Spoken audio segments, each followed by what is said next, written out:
반갑습니다, 여러분. 오늘은 창세기 5장입니다.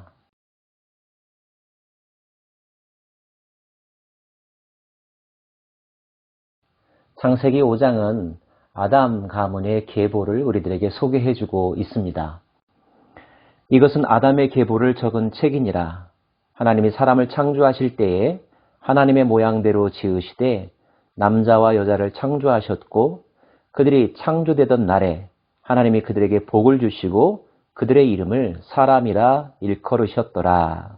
우리는 오늘 인간 아담에 대해서 좀 더 깊이 묵상해 보고자 합니다. 아담이라고 하는 단어의 뜻은 사람이라고 하는 의미입니다. 아담은 인류 최초의 존재라고 하는 명예로운 타이틀을 가지고 있죠.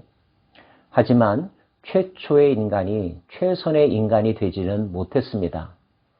그는 하나님께서 주신 많은 좋은 것들을 누렸음에도 불구하고 그것을 끝까지 지켜내지는 못했죠. 자신과 자신의 아내와의 큰 실수로 말미암아 좋은 모든 것들을 잃어버리고야 말았습니다. 힘들게 일했어야만 먹고 살아갈 수가 있고 자녀를 낳는 것은 본래 복이었지만 그 과정이 너무나 힘들어서 아내가 고통스러워하는 모습을 볼 수밖에 없었던 그들의 삶. 비극은 거기서 끝나지 않았습니다. 그들에게 주신 자녀들이 있었지만 자녀들의 불화로 말미암아 두 아들을 다 잃게 되었죠. 그들의 삶은 결코 행복하지만은 않았을 것 같습니다. 자기 자신에 대해서 얼마나 실망했을까요? 그런 상황에 대해서 답답해하고 안타까워하고 분노하는 마음조차 있었을 것입니다. 옛날을 기억하면서 그리워하면서 살 수밖에 없는 존재. 어쩌면 늘 옛날이여 이런 노래를 슬피 부르지 않았을까요? 하지만 좋은 기억을 가지고 있다는 것, 이것은 매우 중요합니다. 왜냐하면 회복에 대한 꿈을 꿀 수 있기 때문이죠. 아담은 모두 930세를 살았다고 기록되어 있죠. 환산해 보면 아담은 에녹이 태어날 때까지 살아 있었습니다. 자녀들의 출생, 그 자녀의 자녀들, 자녀의 자녀의 자녀들의 출생을 지켜보면서 한 집안에서 또는 한 동네에서 또는 가까운 거리에서 살아가지 않았을까 추측해 봅니다. 자녀들을 바라보는 부모로서의 아담과 하와의 마음은 어떠했을까요? 기쁠 때도 있었겠지만 가끔은 나 때문에 너희들이 이렇게 고생한다라고 하는 생각도 들지 않았을까요? 그리고 언젠가는 다시 에덴으로 돌아갈 수 있기를 꿈꾸지 않았을까요? 그런 마음들이 그의 자녀들의 이름에서 드러난다는 것을 우리는 알 수가 있는데요. 3절에서부터 32절까지는 아담의 자손들 10명의 이름들이 등장합니다. 그 가운데서 몇 명의 사람들 함께 묵상해 보고자 합니다.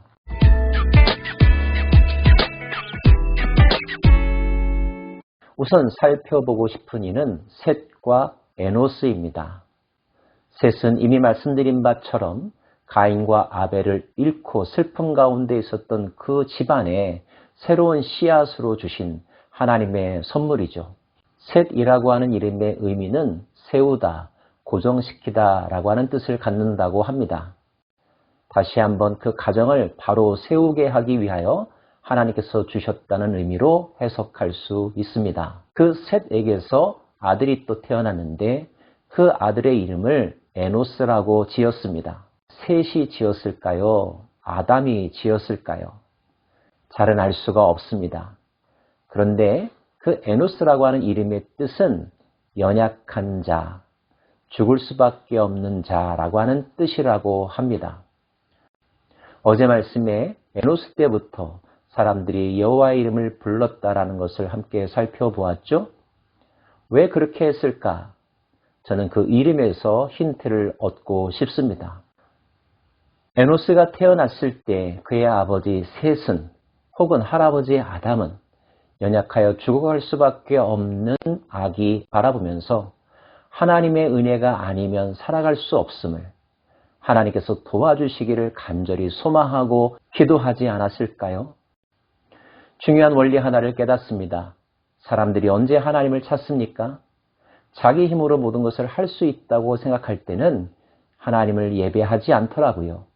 기도도 하지 않죠. 실패하고 좌절하고 죽음의 순간에 이르게 되어서야 인간은 두 손 들고 하나님을 찾는 듯 합니다. 그런 상황 가운데서라도 하나님을 기억하고 하나님께로 돌아간다는 것은 분명 복일 것입니다. 왜냐하면 그때부터 하나님이 일하시기 때문이죠. 내가 약할 때 강함 되신다라고 하는 찬양을 우리는 자주 부르곤 합니다. 우리가 가장 연약할 때, 그때가 비로소 하나님께서 일하실 때이고 그때 우리는 가장 위대한 역사를 경험하게 된다는 것, 늘 기억할 수 있기를 원합니다. 다음에 묵상하고 싶은 사람은 바로 에녹이라고 하는 사람입니다.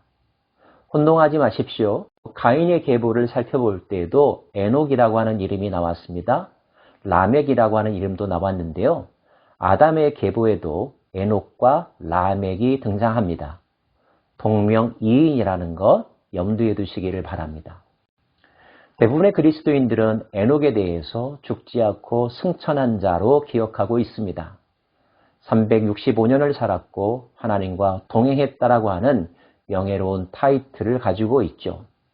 히브리서는 그 에녹을 높이 평가하고 있습니다. 에녹이라고 하는 이름의 뜻은 받쳐진 자, 시작이라고 하는 뜻을 가지고 있다고 합니다.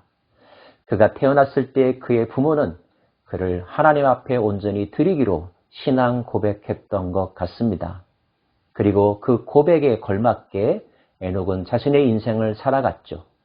늘 하나님과 동행했다라고 하는 표현이 나옵니다.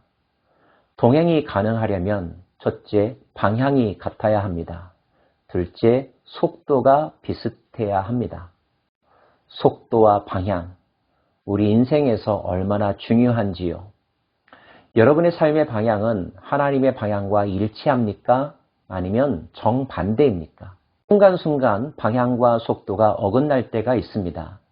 그럴 때는 속도를 멈추고 튜닝, 즉 조정의 시간을 가져야 하죠. 대화해야 되고 방향을 수정해야 되고 들어야 합니다.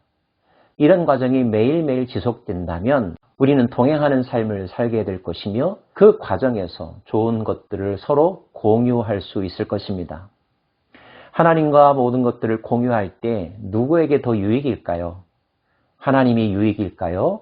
인간에게 유익일까요?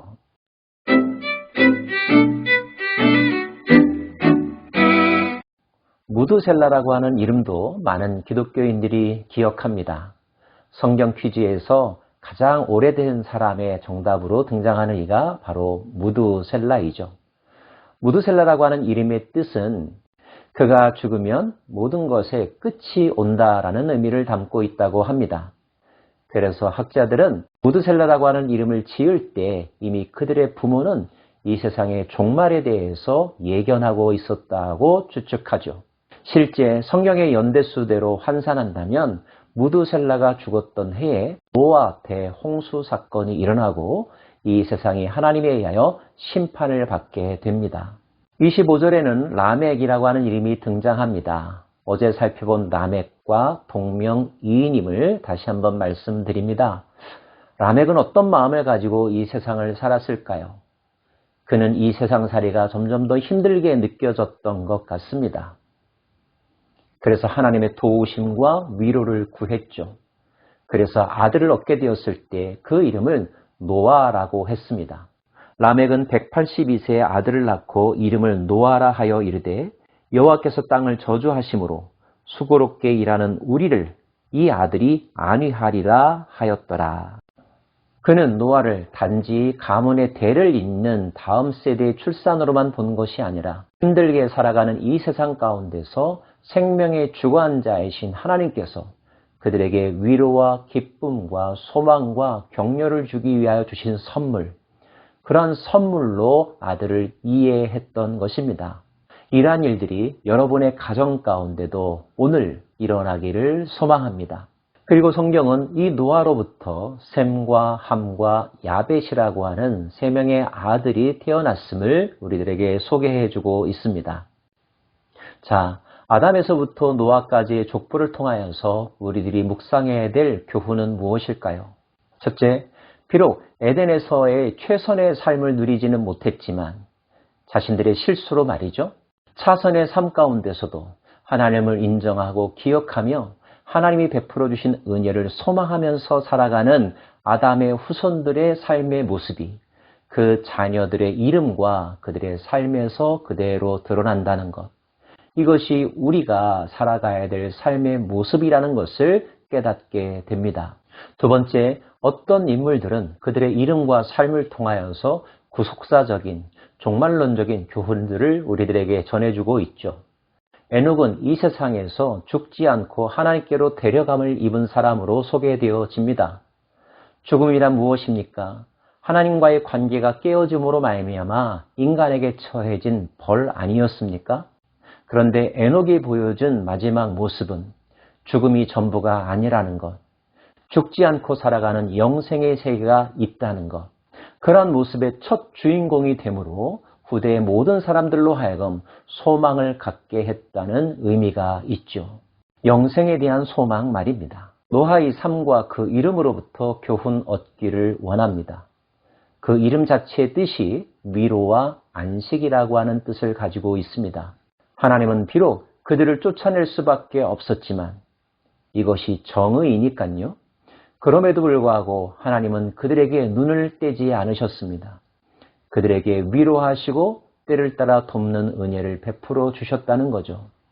특히 그들이 하나님의 이름을 부를 때, 하나님의 위로와 소망을 간구할 때 하나님은 모른 채 하지 않으셨고 그들에게 손을 내밀어 주셨고 그들을 격려해 주셨습니다.